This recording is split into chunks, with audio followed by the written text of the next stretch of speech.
Okay, time for a match. Ooh, when we have on curve Liliana, this should be fine. And fun. We're playing against black something, and that's also...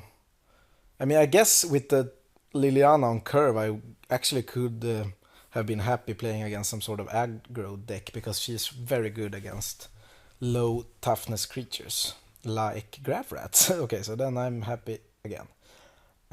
We could potentially, if we really need to, play like a crow or something. And I'm going to cycle now, no matter what, because I could find a 2-drop. And if I don't, that's fine. I don't need the Terrarion for any other fixing, because I already have all my mana, double black, double blue. So I'd rather just cycle when I don't have anything else to do. And doing it main phase, since I could have drawn like Wailing Ghoul, for example. Okay, taking 2 here. If they play another creature here, we'll see if we have to like put out a crow first, or if... Okay, perfect. Hopefully they don't play a third, because I don't just want to run Liliana into her own death. But if they do nothing here, then I will just slam Liliana plus and hope that they don't have like a pump spell or something. Okay, Fork in the Road for Forest. So yeah, okay, they're just doing it maybe for Delirium purposes then, getting a land and a sorcerer into the grave. That was very common back in Shadows, but now in Eldritch Moon, Delirium is sadly, very sadly, not a thing anymore. Killing out the Prowler, that can get bigger later. And they should not be able to get, like, since they only have 4 mana, they cannot Midnight Scavenger the rats. So Liliana will hopefully not die. She could have died there to a pump spell, but she didn't, so that's nice. And now we have already... this is the power of Liliana, and why like a deck like Spirits is not played in Standard, for example, or the last version of Standard, because she just killed everything in that deck. And even something like Tom Ross Humans doesn't really work against people playing a turn 3 Planeswalker that has plus kill a creature. But she's very good in Limited also. Okay, Wailing Ghoul. We know that card. And now, for example, the Cemetery Recruitment can actually, get back a Brute and draw a card. And we just have to try to go up to, for example, the Moondrake to find a finisher. And I'm not super scared about Wailing Ghoul as an attacker here. We can try to just plus Liliana actually, and try to defend her and do an emblem and win that way. That's a fine way to utilize her power as well. And even if they had some sort of weird haste thing that I don't think of at the moment, we could spontaneous mutation that. And now we get 2 cards from... this is the first time in this format, I think, that I've played the card Cemetery Recruitment. And it works very well in zombies, as we saw here.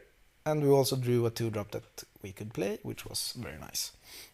And in 2 turns we can play the Moondrake, and if that's unchallenged, then we can win either in the air or with the emblem. And they have no good attacks if we keep on plussing at their low-powered creatures, and that was also a good draw. And for now we can have spontaneous mutation up for probably the rest of the game if we have to. And we can still attack with the crow. And play out so we have multiple blockers. And Liliana is 2 turns away from ultimating. Also, as I said, next turn we have the Moonrakes, and then I guess we can't have mutation up, but a 5/5 flyer seems decent as well. And as I said, in this format, you need to be able to beat the aggro decks, and there are, white, red, black, red, blue, white can play curve out tempo aggro deck. blue-red can play curve out, tempo, aggro, and decks like black, green, blue, green, etc. They can have pretty hard time to handle those type of decks. But if you get powerful cards, obviously like a good rare or several good uncommons and stuff like that, you can still play a color pair like this, blue-black for example, and be more of a control type strategy. But you need something, I think, to pull you into that. Otherwise, for me, it has been better just to curve out and play more aggressive in this format. And we are actually putting up a pretty good clock, both with the Planeswalker and the flying creatures. So we'll see if we can decide which one will kill our opponent first. Okay, Murder, that card would have been awesome in my deck. Sweet. Oh, and a Grapple. I like that card. And I mean, I've played black green a few times, even though it's not in the last. I mean, in Shadows, black green or Absan in different ways was probably the best. Well, I guess it's at least one of the best ways to draft the format, and Delirium gave very much payoff. In this format, Delirium is almost forgotten, sadly. I really enjoyed the Absan Delirium decks. Okay, so now we have a match. They will actually play Midnight Scavengers, get back Graph Rats, play Graph Rats, and then what? Kill Liliana? Now I wish I could have had Spontaneous Mutation up, which I said I would, but I can't actually. So I guess we have to try to win. And we lost the air, the big air. We can still do, I guess, the sack, the exile, Moondrake, and attack with everything. Not really right now, but soon, hopefully. Because we can still play out 2 creatures and maybe do it next turn. We'll see. But we are... I was a bit too sure we were winning there, actually. Spontaneous Mutate that guy, so we have more breeding room. And then try to find a way here. Now we get 6 damage through, and we can play a Foul Blood. Their Shithering Host is not doing anything else but blocking for now. And we'll see what we do next turn. And now they have a few ground pounders, I guess. And we can start to ship off in the air. Oh no, now I actually forgot about the Moondrakes. Crap. I should have gone for lethal there. I was just looking at the crow. Yeah, I should have done that. Maybe next turn. That was sloppy. Yeah, because obviously, I mean, they could have had something. Remember, fly. Yeah. I was talking about it, and then I was just and now they have a Watcher. Okay, got super punished for talking and thinking about other stuff than actually just doing that, but still, yeah, they're still dead because of the menace, isn't he? I mean, it has to be blocked by 2 or more, and even though Watcher can block additional creatures, it isn't 2 creatures itself. So I think I actually just have the win either way. Even though I forgot the Moondrakes the turn I should have done it, obviously. Because if we Moondrake and just attack with Foul Blood and Crow, whatever, our opponent should take 4. Unless they have a weird... I guess they could have +2/+2 and reach in hand. Then this won't work, but I'm still going for it.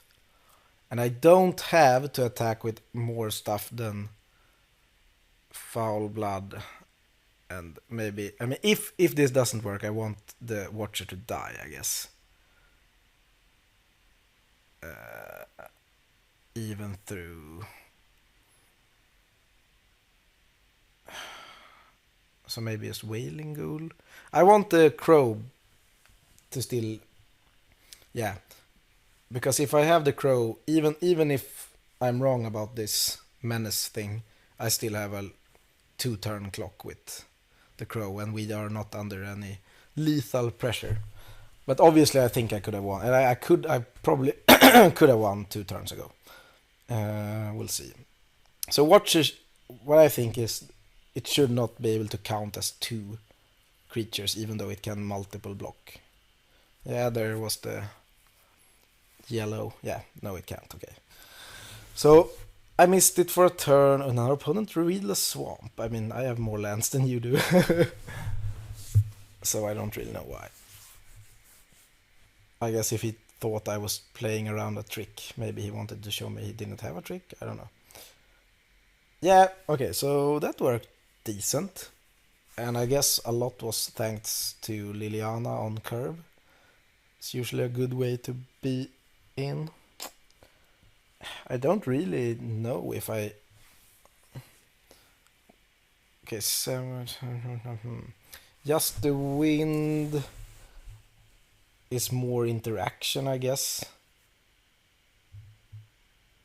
Just to stall out. And if they make the Shivering Host, I can break the bond, I guess. So, yeah, not optimal, obviously, but something. And now I would like to self-mill. Find a Wailing Ghoul on next turn would be perfect. Just to get targets for recruitment and make Elite bigger. I guess I'm playing 18 land, so it... I guess I'm bound to draw more lands than usual. Yeah, Wailing Ghoul would have been something. I guess we have 2 at least. The Elite will not be super threatening on turn 3 here, just a 1/1. Okay, here Falcon Rat could actually put up a decent clock. I guess Spontaneous Mutation can slow it down if we really have to. Hopefully he doesn't have a good Madness target next turn. Just gets out like a 3/5 vampire or something like that. The Twins of Maurer Estate. That would be annoying.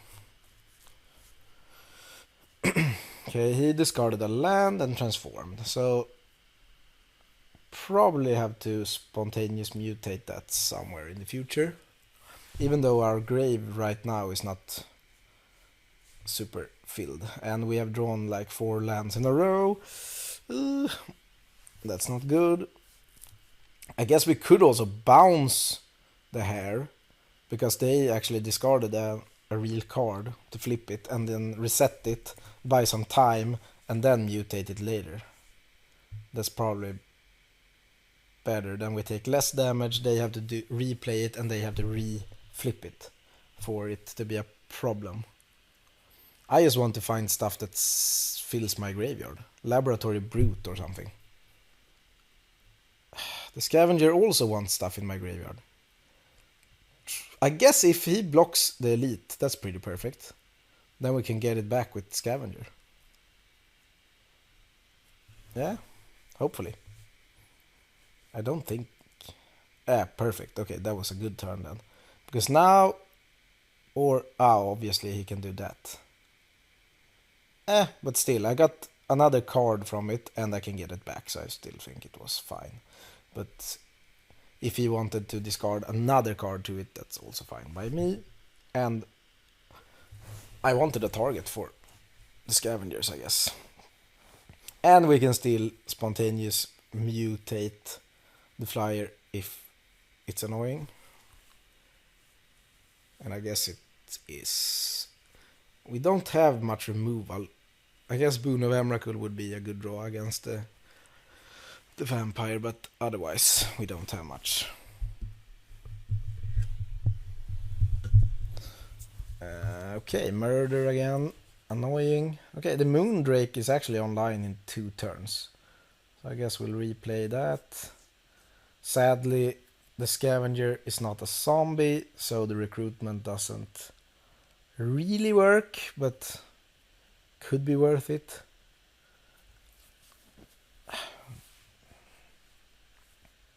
The Moondrake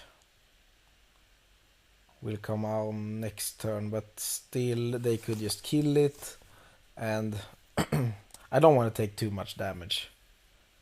I don't like that. Okay, I don't really know what they're doing, but hopefully, yeah, Diregraph Colossus is better when we have. So this match we have actually drawn all the stuff that cares about stuff being in the graveyard, but we have not had anything there. But all the self-mill is somewhere else. Hopefully they just kill the Swift Spinner.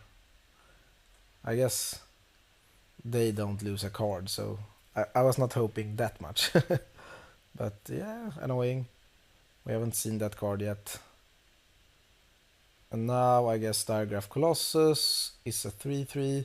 We can bring back the Elite, draw a card, and then when we replay the Elite we get a 2/2. I guess we have already played a land. Yeah. And the Colossus can block the Swift Spinner, I guess. And the Hair of the Night, Hair to the Night, is no longer a threat. So, Cemetery Recruitment. I think that card has been pretty good in this deck. It's a 2-for-1. Drawing a card, you know what it is, and drawing another card, I mean, it's pretty powerful. They didn't want to attack. We also have Delirium, actually. So we could go Elite, Trigger, Dusk Feaster, and still have the Moondrake as an option. Yeah, so even though we drew a few lands in the beginning, but now we have ways to use the lands, I guess. And our 2 big flying finishers in hand, both castable. Dusk Feaster, 2 mana cheaper, and then a 4/5 flying for 5 is above par for a card. So now it was a good playable.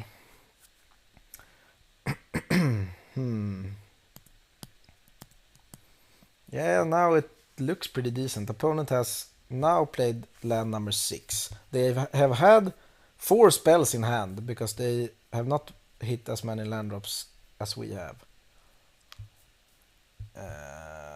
So they have probably 4 spells in hand. So they should be able to do something. Maybe they have Certain Death. But then we can play the Moondrake, and even if they kill that, we can make, flying elites that then would be bigger.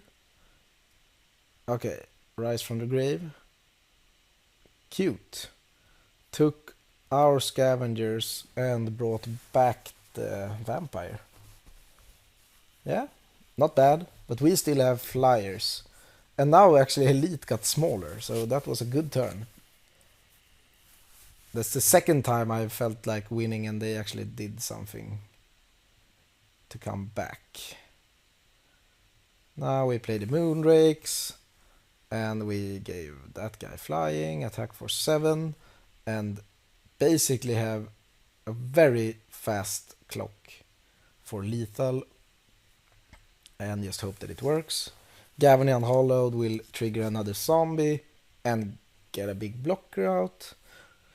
That could turn into a potential good attacker if stuff on our side dies. And they have no good attacks. We'll see.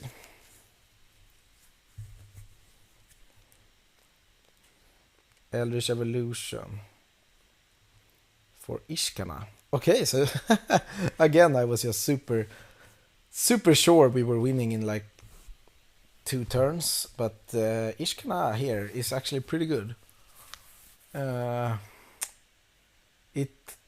It can trade for the Moondrakes itself. just blocking with a few spider friends. But still, we can go pretty wide with all the zombies. I actually think it's fine just to kill the Ishkana, because I don't want them to start tapping out and draining us with spiders. I guess it's not draining, but losing life, but still. I'm actually fine trading the Moondrake, because... yeah. I guess Dusk Feaster... I just want to kill off flyers. We will go wide enough, I think. And Elite will grow. Yeah, and we also have Menace in the Foul Bloods. Yeah, I just want... even trading for a spider is fine here, actually.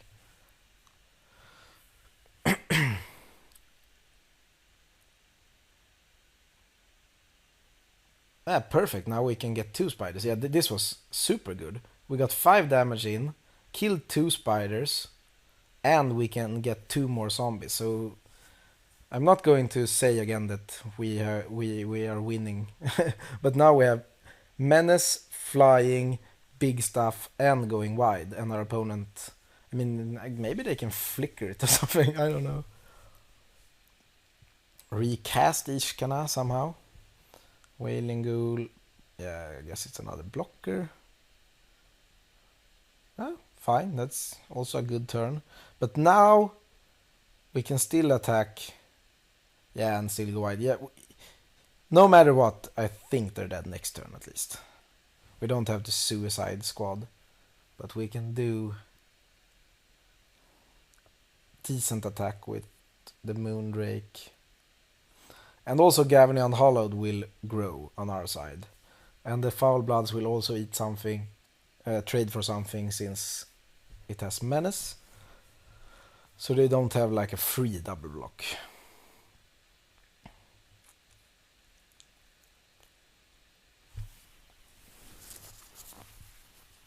Laboratory Brute might also make Liliana's Elite bigger. And our stuff dying makes it bigger, and we will get another zombie, and then we might just be able to Alpha Strike next turn. Plus the Gavin Unhallowed will be at least a 3-5. Because the Moondrake isn't dying right now. They might just have to jump with a spider.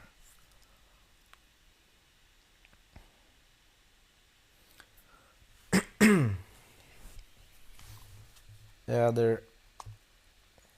yeah, well, this is super fine. Are they okay, they're taking 5. Okay, then they're... I mean, they should have jumped, I think, with a spider. That's probably game. I guess they could have Ruthless Disposal. That wouldn't do it. They could have... I don't know. Ruthless Disposal plus... I mean, land, no, they have to discard a card. No, I don't think they can do it. Boon is not enough. That's surely not enough. Yeah, now we can just go ham.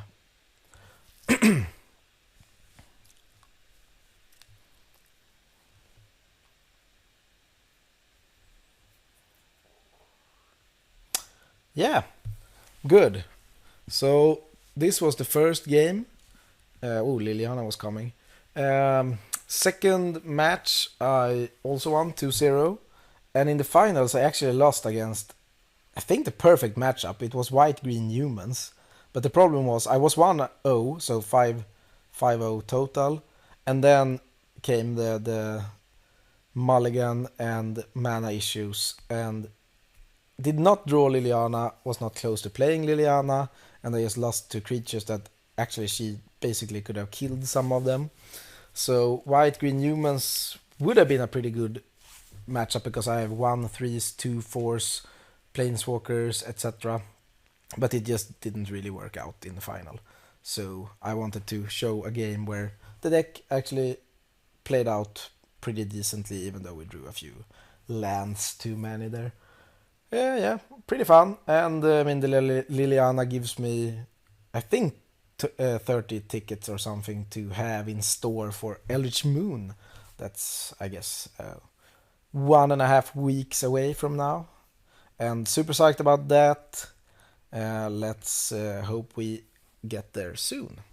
See you later. We'll see what we draft the next time. Maybe me and Jimmy will do a cube or something. We'll see later this week. Bye bye.